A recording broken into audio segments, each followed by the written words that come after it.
بسم اللہ الرحمن الرحیم۔ امام حسین علیہ الصلاۃ والسلام اگر محمد حنفیہ کو اپنے ساتھ لے جاتے تو محمد حنفیہ کے بعد کوئی ایسا عالم مدینے میں نہ رہتا جو رسول کا دین بتاتا، جو علی کا دین بتاتا، جو اہل بیت کا دین بتاتا۔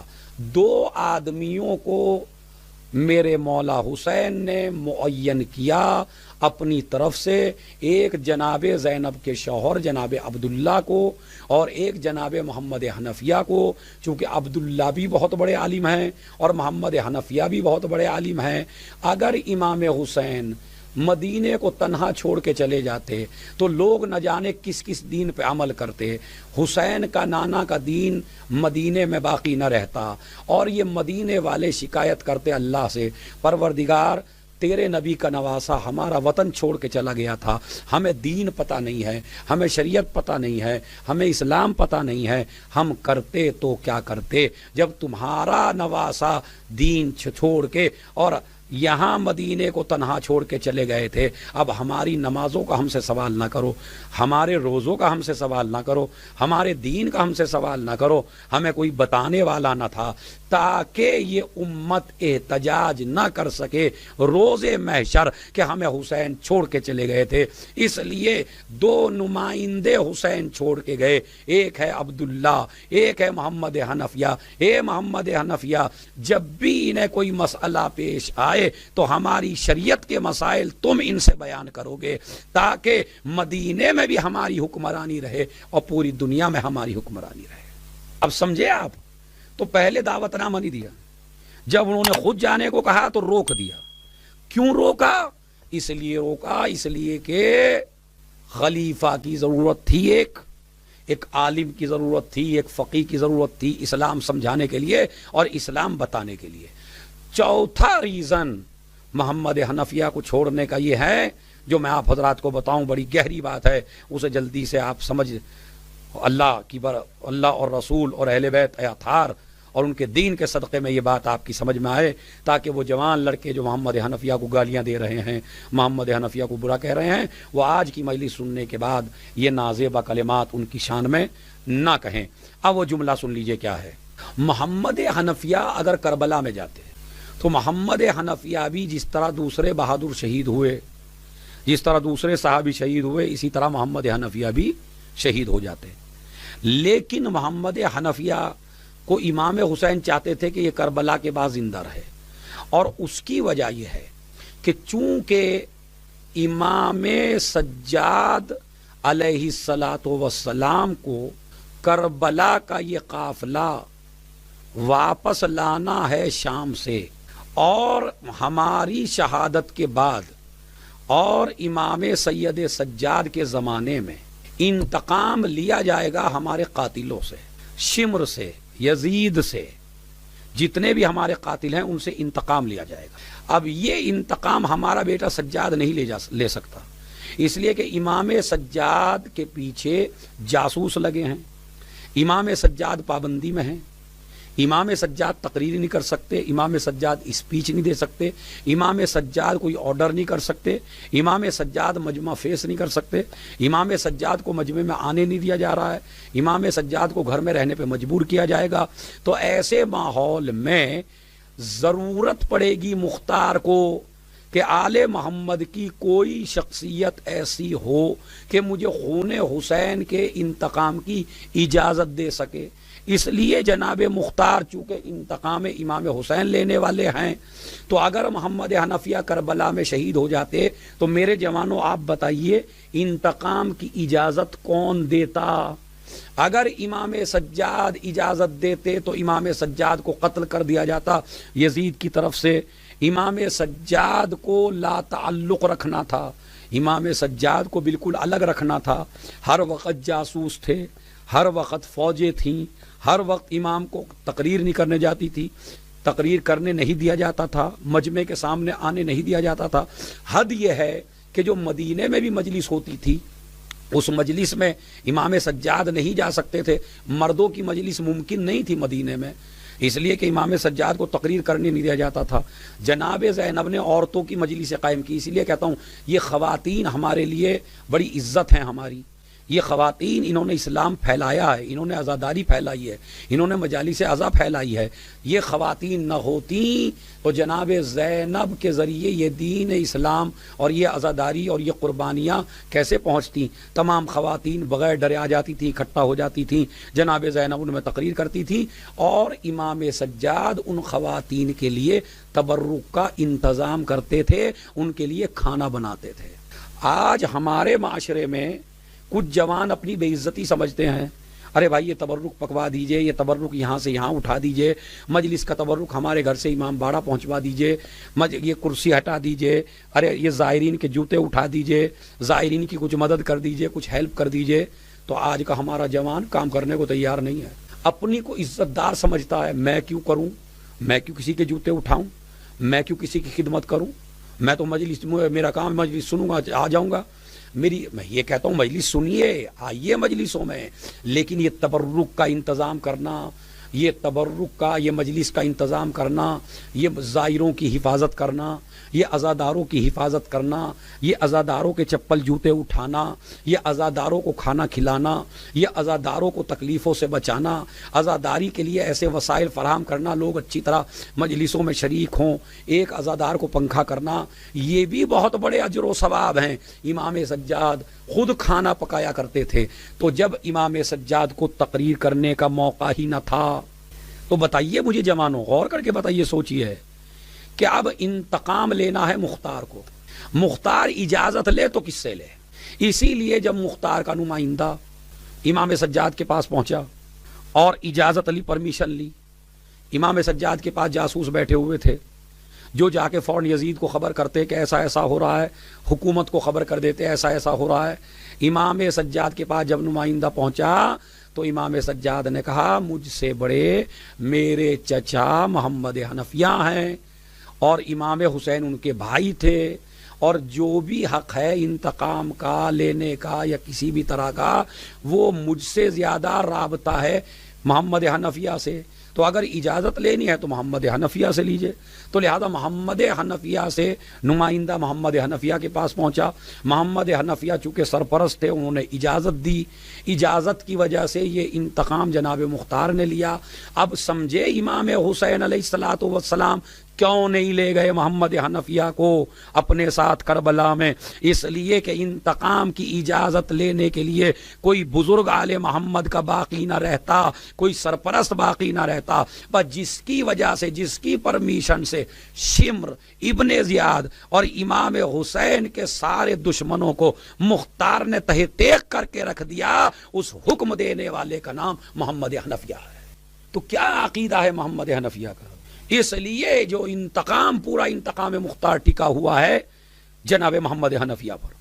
مگر جناب محمد حنفیہ کو بھی یہاں بھی بدنام کیا گیا اور جناب مختار کو بھی بنی امیہ نے بدنام کیا.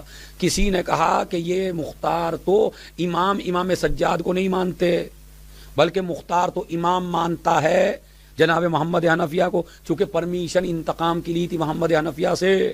تو اس لیے لوگوں نے اعتراض کیا کہ مختار امام سجاد کو امام نہیں مانتے, ان کو امام مانتے ہیں. اور ایسی فکر بھی پیدا ہو گئی اسی زمانے میں کہ لوگ سمجھنے لگے کہ چونکہ انتقام کا حکم دیا محمد حنفیہ نے, لہذا یہی امام ہیں. اور کچھ لوگ ایسے اس نظریے کے پیدا ہو گئے کہ محمد حنفیہ کو امام ماننے لگے اور امام سجاد کو امام نہ مانا. وہیں سے ایک فرقہ چل گیا. یہ اسی پرمیشن کا نتیجہ تھا. اس فرقے کو مٹانے کے لیے محمد حنفیہ نے ایک دن بلایا امام سجاد کو کہ بیٹے امام تو آپ ہیں, لیکن یہ کچھ لوگ مجھے امام مان رہے ہیں, تو اگر میں ان 4-5 آدمیوں میں اعلان کروں میں امام نہیں ہوں تو میری بات کوئی نہیں مانے گا. بیٹا ایسا کرو, ہم اور تم حج پہ چلیں. امام سجاد اور محمد حنفیہ حج پہ گئے. بھیڑ بہت زیادہ تھی.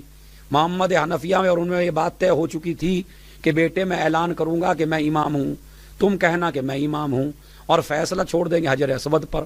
لہٰذا حج کا موسم آیا, چچا بھتیجے حج پہ پہنچے, مجمع اکٹھا ہوا. اسی لیے میں کہتا ہوں اپنے جوانوں, تم حج پہ ضرور جایا کرو, علی والو حج پہ ضرور جایا کرو. اس لیے کہ جب عام مسلمان حج پہ جاتا ہے تو مسلمان خوش ہوتا ہے کہ میں حج پہ گیا، لیکن جب علی والا حج پہ جاتا ہے تو کعبہ خوش ہوتا ہے آج ہمارے والا آ گیا۔ چلے گئے محمد حنفیہ اور جناب امام سجاد، بھرے مجمع میں محمد حنفیہ نے کہا میں امام ہوں، امام سجاد بولے چچا تم نہیں میں امام ہوں۔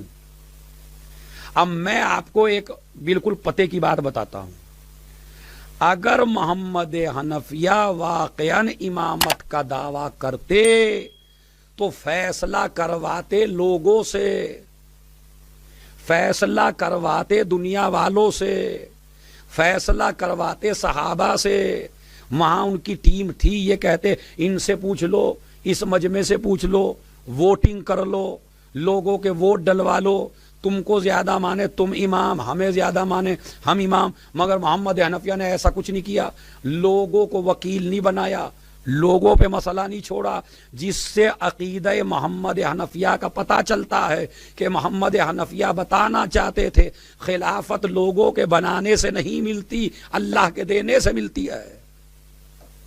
ایک صلوات پڑھ دیں محمد اور آل محمد۔ لہذا محمد حنفیہ بیٹھے اور بیٹھنے کے بعد کہا کہ بیٹے سجاد فیصلہ کرواؤ۔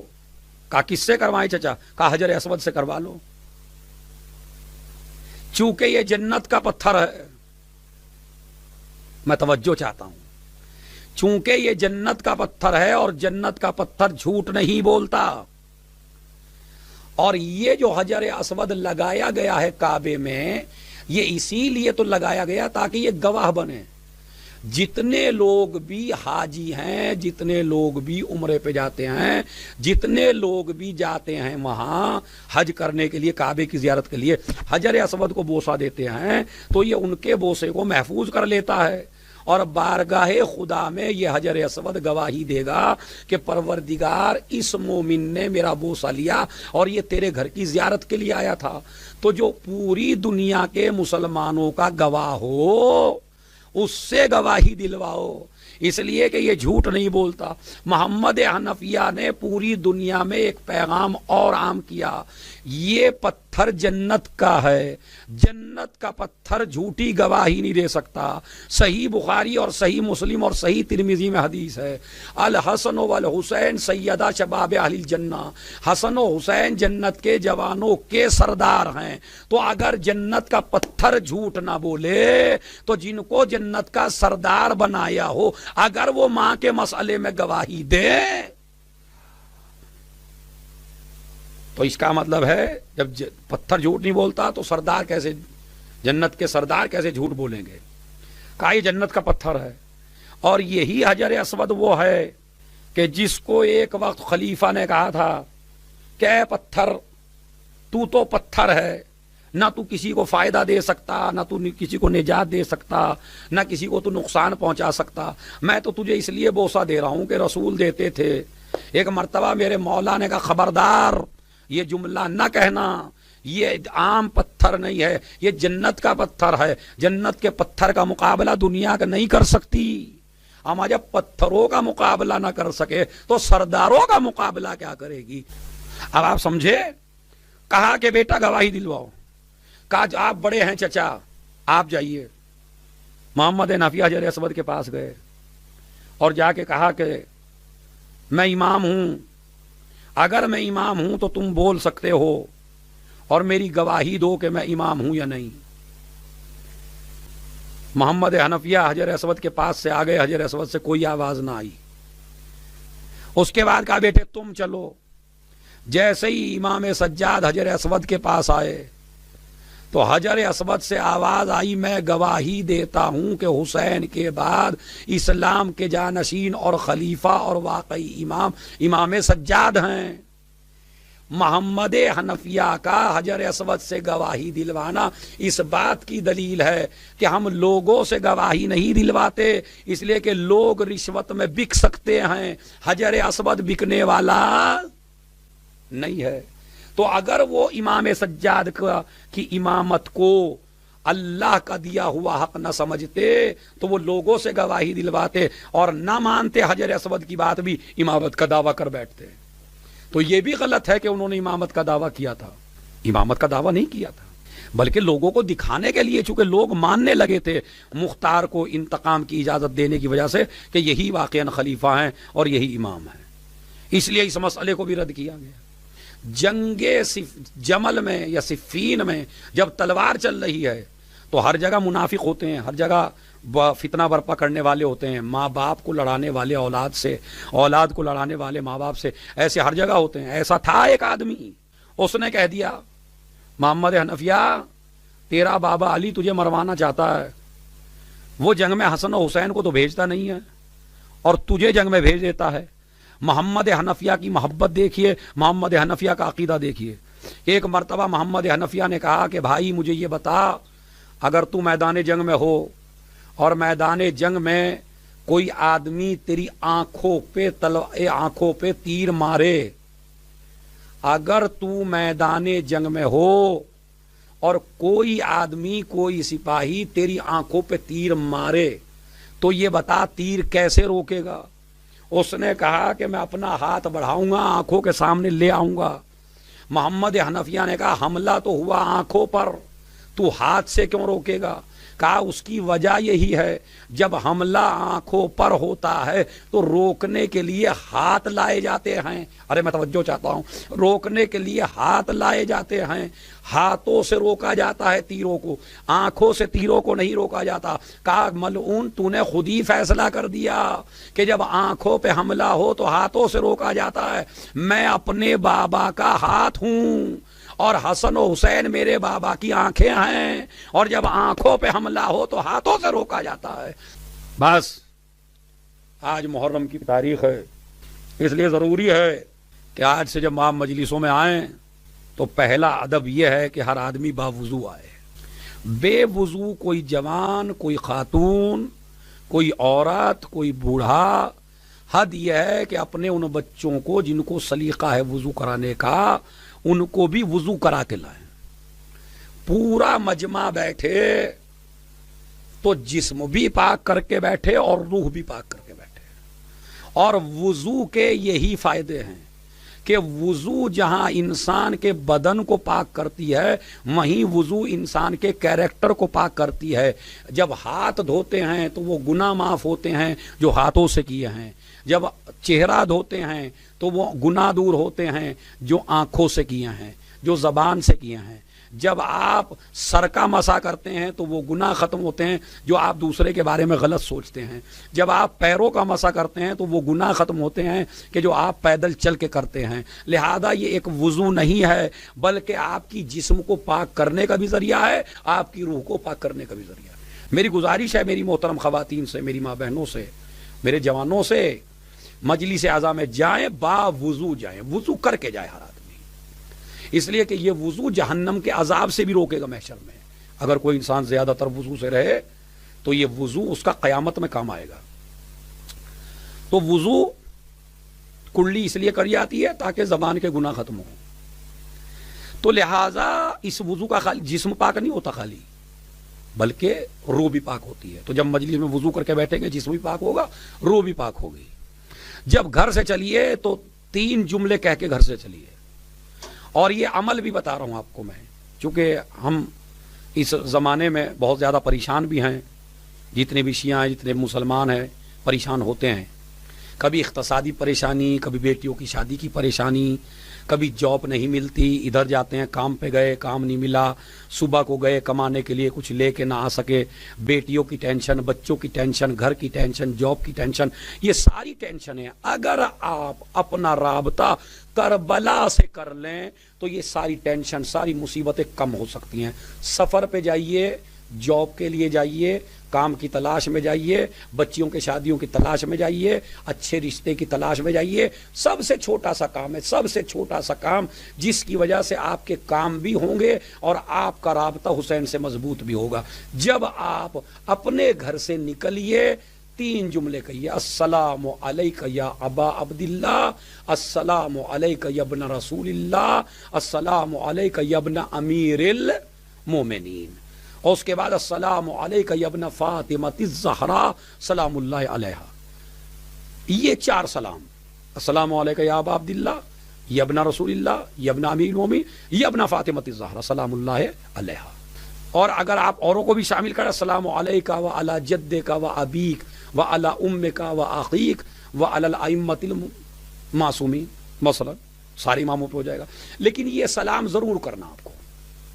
یہ نہ کر سکتے ہوں تو آپ السلام علی الحسین و علی علی ابن الحسین و علی اولاد الحسین و علی انصار الحسین. یہ بھی 4 فقرے ہیں. جب بھی گھر سے نکلیے، جب بھی نکلیے، اور اگر کسی کام کے لیے نکلے ہوں تو آپ اس زیارت کو اسی نیت سے پڑھیے. یہ کمال ہے اس زیارت کا. یعنی بیٹیوں کی شادی کے لیے نکلے تو نیت کر لیجئے، مولا یہ سلام میں آپ کو اس غرض سے کر رہا ہوں، میرا یہ کام ہے، مولا میری پریشانی دور فرمائیے، مولا مجھے جاب نہیں ہے، میں آپ کو یہ سلام کر رہا ہوں تاکہ میری جاب لگ جائے. آپ رابطہ مضبوط کریے، پہلے وضو کریے مجلس میں آنے سے پہلے، اس کے بعد گھر سے نکلیے سلام کریے، نیت کر لیجئے کس کے لیے پڑھ رہے ہیں. گھر سے نکلیے صلوات پڑھتے ہوئے آئیے، صلوات پڑھتے ہوئے جائیے، اور باتیں نہ کریں، ہنسے نہیں، مسکرائیں نہیں.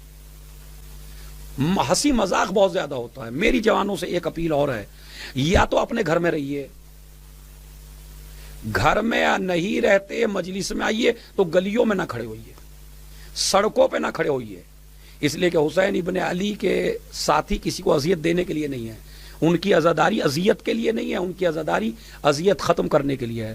ادھر مولانا پڑھ رہے ہیں، ادھر مرثیہ ہو رہا ہے، ادھر جوان ہنسی مذاق کر رہے ہیں. بھائی 10 دن کے لیے مجلسوں کے لیے تو کم سے کم چھوڑ دیجئے. گلیوں میں نہ رہیے، سڑکوں پہ نہ رہیے، گھر سے نکلیے صلوات پڑھتے ہوئے جائیے، فرش عزا پہ بیٹھیے، مرثیہ سنیے، سلام سنیے، حدیث سنیے. یہ بتائیے اگر معصومین آتے ہیں بھائی وہاں، تو آپ کو فرش عزا نے اتنا بلند کر دیا، معصوموں کے برابر میں بٹھا دیا. تو لہذا یا تو جائیے نہیں، ورنہ توہین ہے یہ مجلس کی توہین نہ فرمائے.